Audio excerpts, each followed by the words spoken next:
భద్రాద్రి కొత్తగూడెం జిల్లా అశ్వారావుపేటలో పక్క గ్రామం నుండి వీధి కుక్కలను ఆటోలో తీసుకువచ్చి మున్సిపాలిటీలో వదులుతున్న ఓ వ్యక్తిని గ్రామస్తులు పట్టుకున్నారు.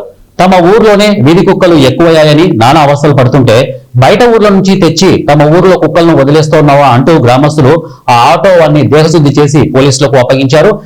నియోజకవర్గంలోని దమ్మాపేట మండలం మందళ్లపల్లి గ్రామంలో వీధి కుక్కల బెడదతో కొందరు ఓ ఆటో వాళ్ళకి వీధి కుక్కల డ్యూటీ అప్పగించారు. వీధి కుక్కను పట్టుకుంటే 500, ఆ కుక్కల్ని దూరంగా అటవీ ప్రాంతానికి తీసుకువెళ్లి వదిలేస్తే మరో 500 ఇచ్చేలా రహస్య ఒప్పందం చేసుకున్నారట. ఇక కుక్కకి 1000 రూపాయలంటే ఈ వ్యాపారం ఏదో లాభసాటిగానే ఉందని అనుకున్నాడేమో ఆటో వాళ్ళ.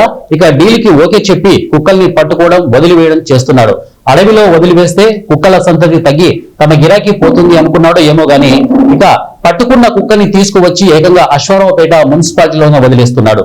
2-3 రోజులకు ఒకసారి రాత్రికి రాత్రి ఓ 25 కుక్కల్ని తీసుకురావడంతో ఆ బజార్లో వదిలేయడం వంటివి చేస్తున్నాడు. ఇతగాడు ఓసారి వచ్చి కుక్కలను వదులుతుంటే గ్రామస్తులు మందలించినా మళ్లీ కుక్కల్ని వదలడానికి రావడంతో గ్రామస్తులు ఆటోతో సహా పోలీసులకు అప్పగించారు. తక్షణమే మున్సిపాలిటీ అధికారులు పోలీసులు స్పందించి ఇలాంటి వారిపై చర్యలు తీసుకుని తమకు రక్షణ కల్పించాలని స్థానికులు డిమాండ్ చేస్తున్నారు. చాలా రోజుల నుంచి బయట కుక్కలను తెచ్చి వదిలేస్తున్నారు గ్రామంలో. మా చిన్నపిల్లలు మేము చాలా ఇబ్బందులు పడుతున్నాం. చిన్నపిల్లలు ఇప్పుడు మా బజార్ లో 2 కలిసేసి నేను కింద పడ్డా. ఆ బాధతో నేను తట్టుకోలేక వీళ్ళకి చాలా సార్లు కూడా నైట్ వచ్చి దింపుతుంటే చెప్పు, అయినా మా మాట ఏం లేదు.